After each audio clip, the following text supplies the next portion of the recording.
Nós estamos em plena época de ensilagem do milho safra. Aqui nos últimos anos nós temos tido problemas com estiagem ou com cigarrinha, que afetou a nossa produtividade. O nível tecnológico de produção de silagem de milho na região, ele tem evoluído. Isso tanto nos sistemas confinados, onde ele é a base forrageira, quanto nos sistemas à base de pasto, onde a principal forragem conservada substituto à falta de pasto, é a silagem de milho. Porém, a gente tem evoluído até aqui, mas a gente não pode parar, a gente precisa continuar evoluindo. E as tecnologias continuam vindo novos conhecimentos sobre o assunto. E para nos ajudar a nos atualizar sobre isso, o participante de hoje do Conversa com o Extensionista é o Rafael Amaral, que é o Dr. Silas. Ele tem muito conhecimento sobre o assunto e vai compartilhar com a gente hoje aqui no Conversa com o Extensionista. O Rafael, tudo bem? Obrigado por aceitar o convite. Leandro, como vai? Muito obrigado. Eu que agradeço aí o convite e já me estendo aí, saudações aí a todos os espectadores aí do seu canal e todo mundo aí da Serra Gaúcha, especificamente aí as pessoas de Serafina Correia. Obrigado aí pelo convite. Rafael, começa contando quem é o Rafael Amaral e o Dr. Silas, porque esse termo também. Bom, eu sou nascido em São Paulo, né? Sou do interior de São Paulo, na verdade, nascido em Avaré. Em 2000 fui fazer zootecnia lá em Jaboticabal, na Unesp. Fui fazer mestrado e doutorado aqui em Piracicaba. Trabalhando aí na área de conservação de forragens.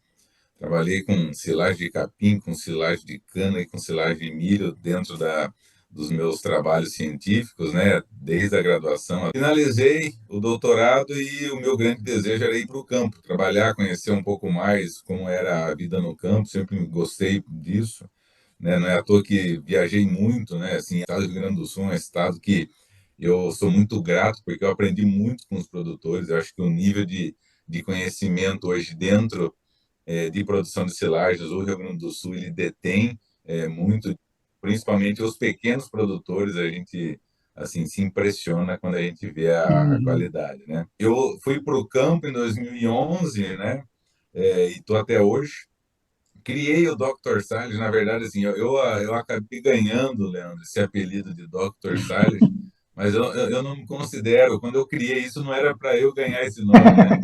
Mas foi uma plataforma que eu criei, né, que era uma página no Facebook, depois eu avancei e criei um canal no YouTube e também um Instagram. Mas era assim, a intenção de ter o nome Dr. Silage era para ser é um local onde a gente tem conhecimento de produzir silagem e que esse conhecimento ele vai ser ali dentro da plataforma abastecido por quem faz, né? Então, assim, e a gente pode sempre ver que as coisas que eu posto geralmente é o que os produtores estão fazendo. Então, esse é o intuito do Dr. Salles, né? É levar conhecimento.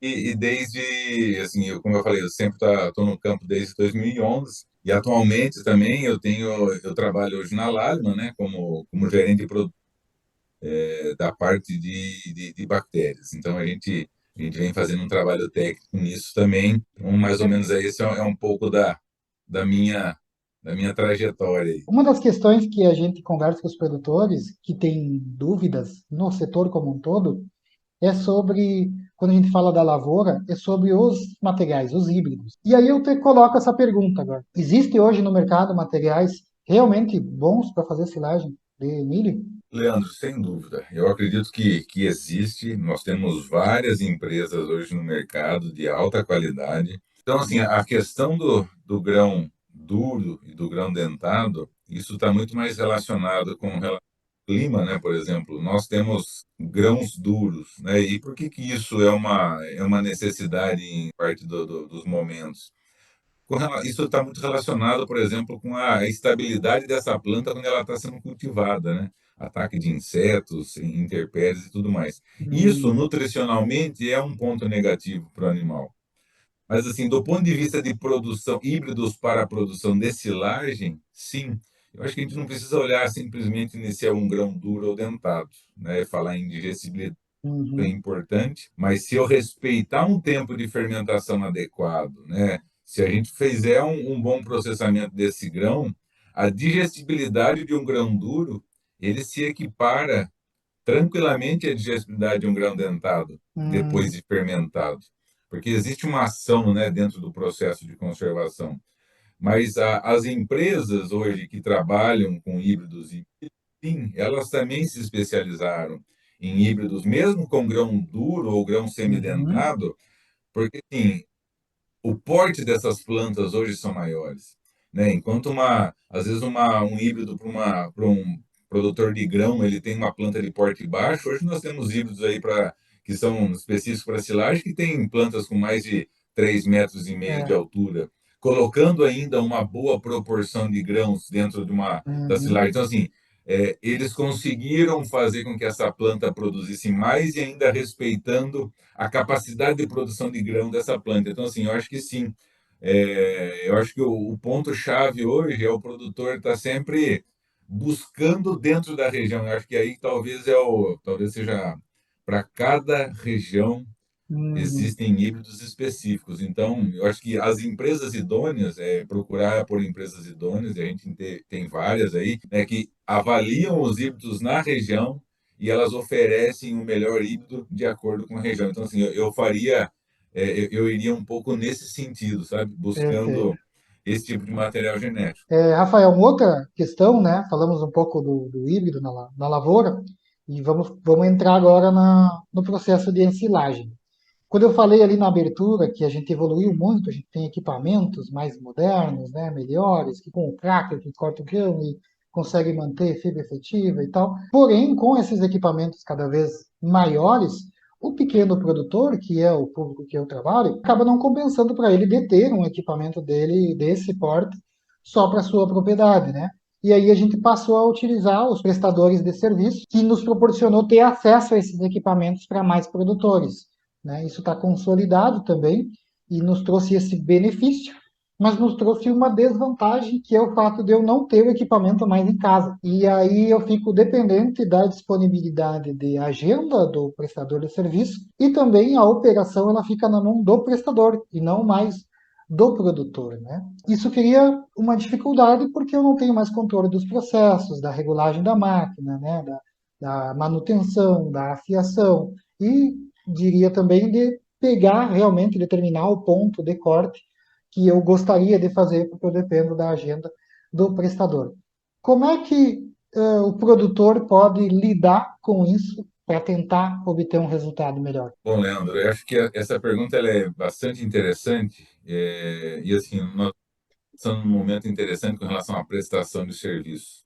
O número de máquinas que estão fazendo a prestação de serviço de silagem está aumentando a cada dia que passa. Os dados que nós temos é que cerca de 600 máquinas elas estão no Brasil colhendo silagem. Até o final do ano passado era esse o número que a gente tinha, sendo que por volta aí de 480, 500 máquinas são de prestadores de serviço.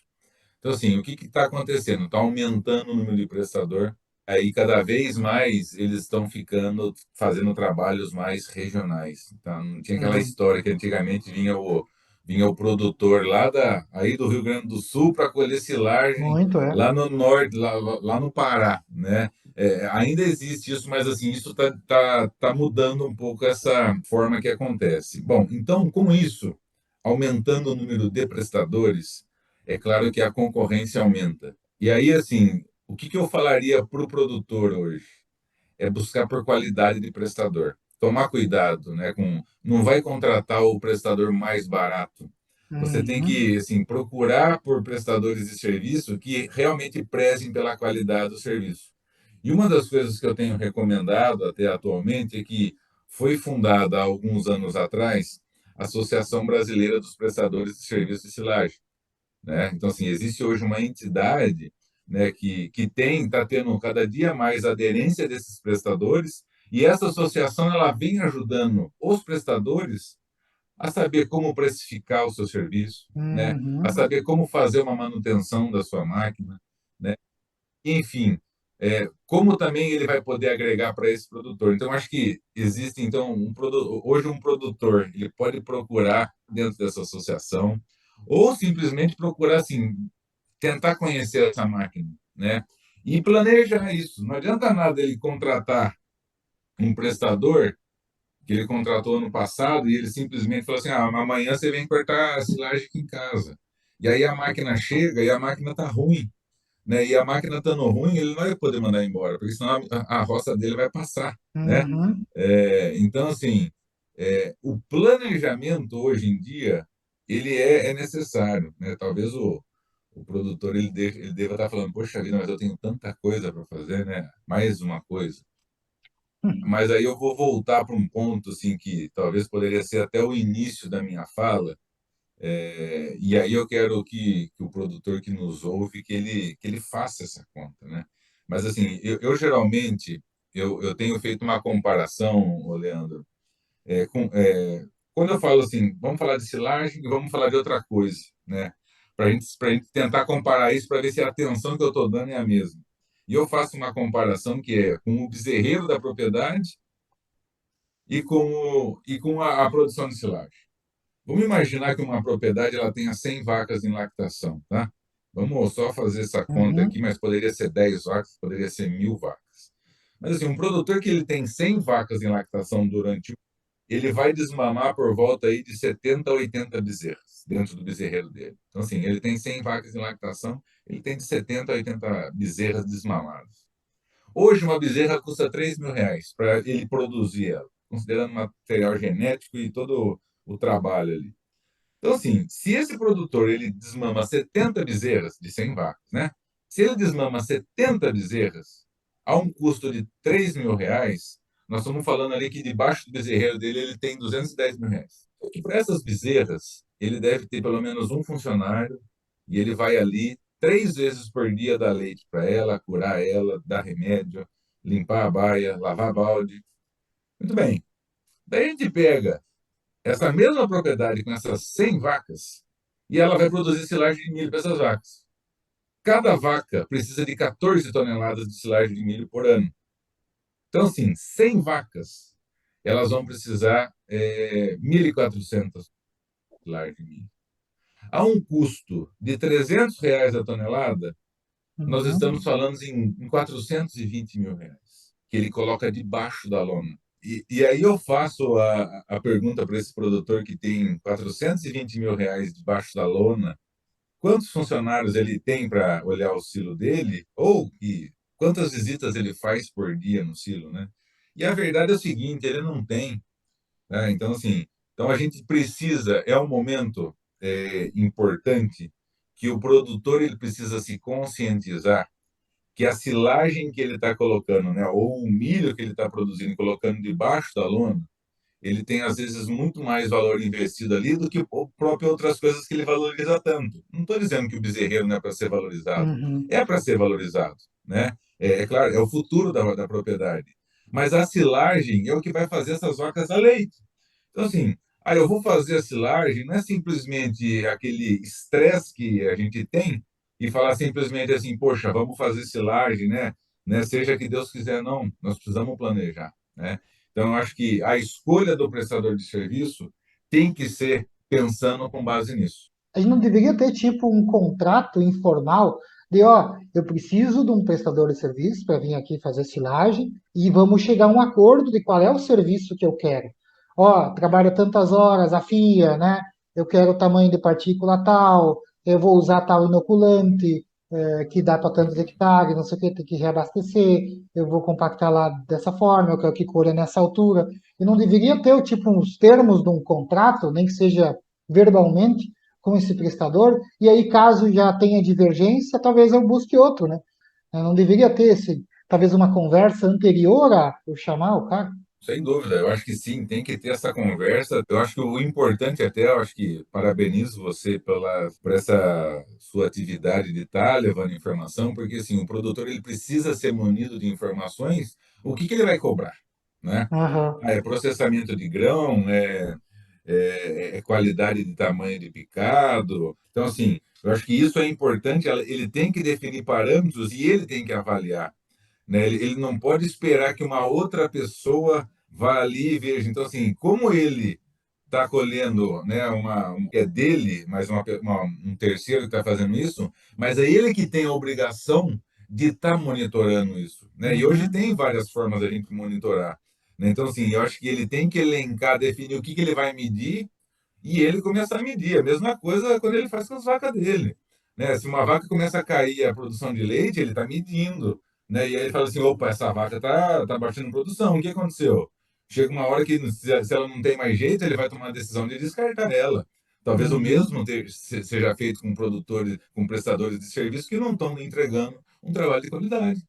Rafael, um outro tema que eu gostaria de falar contigo, já que nós falamos já no que o produtor vai cobrar, observar, né, na operação, uma das questões que mudou também nos últimos anos, talvez pelos equipamentos também, foi essa discussão do tamanho de partícula, né? A gente tem, obviamente, hoje as peneiras de Penn State, que avaliam lá o tamanho de partícula ideal, mas a campo, antes, né, desses equipamentos novos, chegaram ao ponto, né, de estar fazendo silagens cada vez mais finas para quebrar o grão e aproveitar o amido.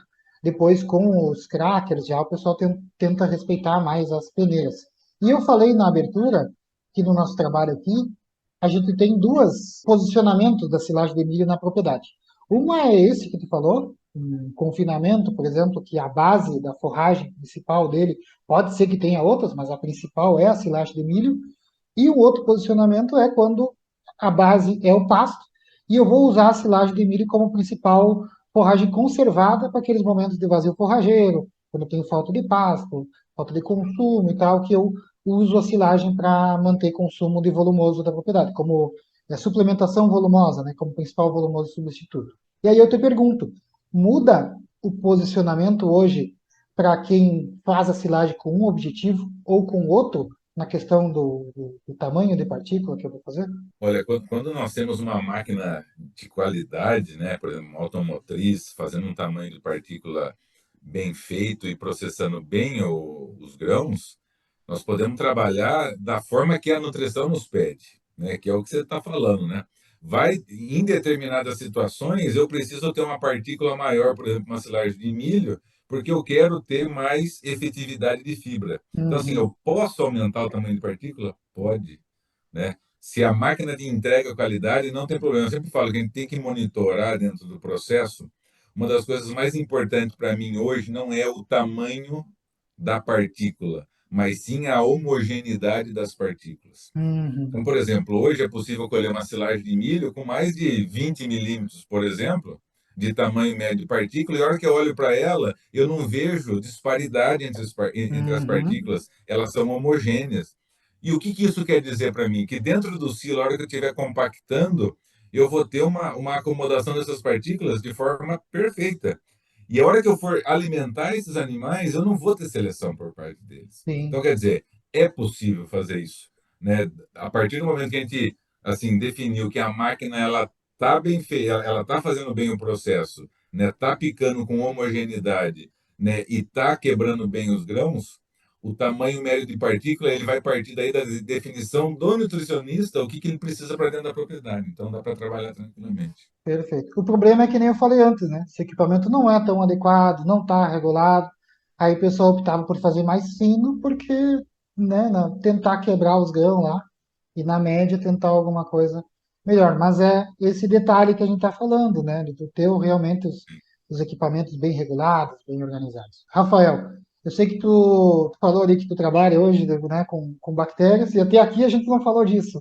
Então nós vamos falar um pouquinho das bactérias, dos inoculantes. Os inoculantes, há um tempo atrás, tinham um conceito generalizado que o inoculante ele vinha para, em condições ideais, em que eu fiz tudo certo, que nem a gente disse antes, compactei, cortei bem, tudo no ponto certo, não tem muito problema, fechei rápido, tudo. Não precisa do inoculante, porque a fermentação vai ocorrer adequadamente. Já evoluiu, acredito eu, quem não pegou isso está atrasado, né? Eu diria, porque já evoluiu, que a gente sabe hoje que não, que o inoculante ele não corrige defeitos. Se eu compactei mal, se eu cortei mal, eu vou conservar aquilo que eu coloquei mal dentro do ciclo. Ele vai conservar aquilo que eu fiz. Isso eu acredito que já quem está ligado, quem está antenado, já compreendeu que o inoculante ele é mais uma ferramenta que a gente tem para conservar com qualidade, melhorar o processo fermentativo e conservar melhor a forragem. Esse conceito falando em inoculantes em geral. Por isso que eu falei ali que a gente quer continuar evoluindo, eu quero te perguntar, já que tu trabalha com bactérias, sobre tipos de inoculantes. Tem diferença para eu escolher um inoculante? Ou é inoculante, vou lá e peço para o vendedor um inoculante e uso um inoculante? Ou eu tenho que saber selecionar os tipos de inoculante? Leandro, realmente sim, tem assim que escolher, porque sim, existem hoje dois de rotas de fermentação das bactérias, as homoláticas, que vão produzir ácido lático, e as heteroláticas, que produzem ácido lático e, na maioria delas, produzem ácido acético. Quando que a gente vai decidir por uma ou por outra? Quando a gente vai saber se a gente tem problema na estabilidade, no pós-abertura da minha silagem. Se a minha silagem é muito rica em nutrientes, por exemplo, como uma silagem de milho, por exemplo, como uma Uhum, silagem de grão úmido, né, um grão reidratado, essa silagem ela é muito propensa a sofrer deterioração aeróbia quando ela está aberta. Para enxergar isso é pelo aquecimento. A silagem começou a aquecer, uhum, quer dizer que ela está se deteriorando. Então, sim, é preciso utilizar bactérias heteroláticas, né? E o maior exemplo aí é Lactobacillus buchanani, tá? A gente recomenda utilizar essa bactéria para uma silagem de milho, para uma silagem de grão reidratado, pelo menos com uma concentração de 100.000 unidades formadoras de colônia por grama de forragem tratada, né? Então, uhum, taxa de inoculação que ela é realmente efetiva, porque não é a bactéria que vai fazer, por exemplo, hoje tem produtos no mercado que tem Lactobacillus buchanani, mas só que ninguém fala a quantidade que ele tem, né? Então, uhum, assim, eu preciso buscar por essa taxa de inoculação mínima, porque o que resolve o problema da deterioração não é a bactéria, mas sim o ácido que ela produz. E o Buchanan, para produzir ácido acético, que é o ácido interessante para a gente, ele precisa estar numa concentração mínima aí de 100.000 FC para que ele produza aí por volta aí de, vai depender da silagem, mas variando de 1,5% até 2,5% de ácido acético, né? Então isso sim vai ser efetivo no controle da deterioração aeróbica. E as homoláticas aí, qual é a função delas, então? As homoláticas são as bactérias que produzem apenas o ácido lático. O ácido lático ele é um ácido que ele auxilia na queda de pH, tá? A heterolática também produz ácido lático, tá? Esse é um ponto Uhum, importante. Quando que a gente usa apenas uma homolática? Quando eu tenho uma forragem que ela tem um teor de matéria seca mais baixo, abaixo uhum, de 30% de matéria seca, eu vou trabalhar com uma homolática. Geralmente isso daí é o caso de capins, por exemplo. uhum, Se bem que no Rio Grande do Sul existe uma tradição muito grande de decapins a gente fazer pré-secado. E aí, para o pré-secado, existe a recomendação de a gente utilizar uma combinação de bactérias homoláticas com heteroláticas e ainda, se possível, um produto que possa conter enzimas. Né? Que uhum, essas enzimas, o que elas vão fazer? Elas pegam parte da fibra dessa forragem e transformam isso em açúcar solúvel para as bactérias melhorarem a performance de fermentação e uhum, de produção de ácido lático. Então, assim, aí sim, né, uma silagem de aveia, uma silagem de trigo, né, uma silagem de azevém que seja pré-secada, geralmente a estrutura dessa planta, quando ela está seca ali, pré-secada, vamos dizer assim, ela permite que entre mais oxigênio, principalmente no pós-abertura, né? Então, assim, aí sim a gente entraria com um produto desse. Mas o que é sempre importante, eu sempre falo ao produtor, comece a medir a temperatura da sua silagem, né? Tem um termômetro de espeto, né, que hoje custa menos de R$ 30, a gente compra aí em qualquer lugar na internet, chega em casa, esse termômetro de espeto, ele vai te dar a oportunidade de saber como é que está a saúde do seu silo, né? Então, uhum, assim, e a gente sempre tem que prezar por uma silagem com uma temperatura baixa. Abaixo de 28 graus, são silagens estáveis, né, que, sem deterioração. Então, assim, talvez esse possa ser um padrão aí para a gente começar a mensurar se está bem ou se está ruim aí essa inoculação. questão dos inoculantes, hoje o que se encontra mais no mercado ainda são as homoláticas, né? Tem mais opções, é só a Buchanan que faz esse papel ou tem outras também? Na verdade é o seguinte, né? Se a gente perguntar no mercado, as bactérias mais vendidas são as homoláticas. Por quê? Porque elas são as mais baratas. Hoje ainda existe muita gente que está indo em busca de preço.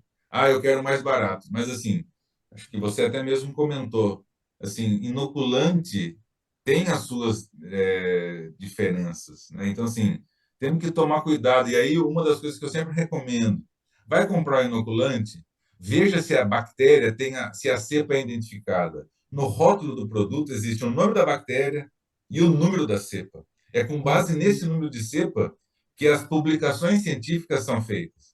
Então, assim, e outra coisa, vai comprar inoculante, peça o trabalho científico que esse produto está, né, assim, o que ele gerou Uhum. de trabalho científico. Isso é importante, porque tem produto hoje no mercado que não tem trabalho científico, ou se tem, o resultado é negativo. Então, assim, toma Uhum. cuidado, não escolha simplesmente por preço. Eu sempre Uhum. faço uma comparação, Leandro, bem grosseira, assim, mas assim, mesma coisa, uma pessoa que nunca tirou leite de vaca, e daí ele fala assim, eu vou começar a tirar leite. E aí ele fala assim, eu preciso comprar uma vaca que dê leite. Então, assim, esse cara, para ele, se ele fosse escolher uma vaca mais barata que desse leite, talvez ele encontraria uma Nelore. Uma Sim, Nelore recém-parida, entendeu? Ele, assim, e sim. compraria É isso bem aí. mais barato que uma vaca holandesa. Mas daí, assim, daí eu pergunto para um produtor de leite hoje, você compraria uma vaca Nelore para tirar leite? Eu, não, eu tenho que comprar uma vaca que produza muito leite. Mas por que que a vaca holandesa ela produz muito leite? Porque ela foi selecionada para isso. Então, assim, escolha bactérias selecionadas, né? Escolham bactérias que foram testadas, né, que realmente são efetivas. Então, acho que essa é a maior dica. E não olhe simplesmente para o custo, porque hoje uma silagem hoje, ela vai sair o custo dela por volta de 250 a R$ 300 a tonelada. Uma inoculação boa, ela deve custar de 5 a R$ 8 por tonelada. Uhum. Isso não representa nem 4%. Então, quer dizer, não é caro, mesmo a inoculação mais cara, porque assim, a Sim. qualidade tem ali e isso vai me trazer benefício, né? E a gente está falando de ir para um nível de refinamento, de profissionalização um pouco maior, né? Rafael, para finalizar então a nossa conversa, eu gostaria que tu deixasse umas dicas para os produtores que estão nos ouvindo ou nos assistindo. Bom, eu acho que a mensagem principal para o produtor é ele considerar o silo dele, né, o local onde que ele deixa a silagem, aquilo ali considerar como se fosse um indivíduo. Da mesma forma que uma bezerra nasce, ganha um brinco na orelha, eu acho que o silo ele deve ganhar uma placa com a numeração dele e com alguns indicadores. Então, assim, a segunda dica seria: crie indicadores para monitorar o seu silo. Eu sempre falo que o silo, a gente vai lá no silo e encontrar um furo nele, não é problema. O problema é o furo permanecer no silo, né? Nós temos que ter, da mesma forma que às vezes uma bezerra, preocupação gigante a hora que eu vejo ela com diarreia e eu já parto ela, já dou todos os medicamentos que ela precisa para curar essa diarreia. O Uhum. produtor, a hora que ele vê um buraco no silo, ele tem que ter o mesmo imediatismo, né? Então, assim, ele tem que se preparar, né? Por que que ele não pode ter ali um pedaço de lona, um pedaço de cola, um sabão e um balde e criar um protocolo, né, de ocorrências ali de urgência no auxílio dele? Então, assim, Uhum. criar alguns indicadores, eu acho que isso é importante, né? Então, crie alguns indicadores, né? A temperatura da silagem, quantos grãos estão inteiros, matéria seca, coisas que são simples, mas faça isso, né? Faz um caderno, eu sempre falo. Até depois, quem tiver interesse, pode até pedir através do Leandro aí que a gente envia o PDF disso, né? Mas assim, o que que é o caderno do silo? O caderno do silo, ele é simplesmente uma forma da gente começar a anotar a vida do nosso silo em algum lugar. Você vai no bezerreiro, tem caderno. Você vai na ordenha, tem caderno. Todo lugar tem um caderno de anotação, daí você vai perguntar sobre a silagem, ninguém sabe te responder. Então, assim, às vezes é um pouco de desprezo. Mas vamos Uhum. voltar lá, né? Quantos R$ 1.000 nós temos debaixo de lona mesmo, né? Quanto você, produtor que me ouve agora, né?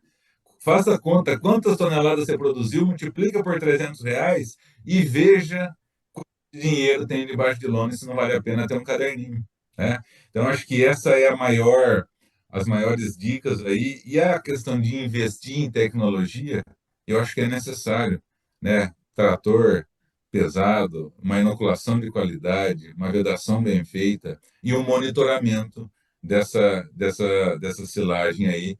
Eu acho que a gente coloca daí o silo como se fosse mais um indivíduo dentro da nossa propriedade, porque ali tem muita riqueza. Muito bem, Rafael, obrigado por participar aqui do Conversa com o Extensionista com a gente. Obrigado, Leandro. Um abraço a todos aí e até mais.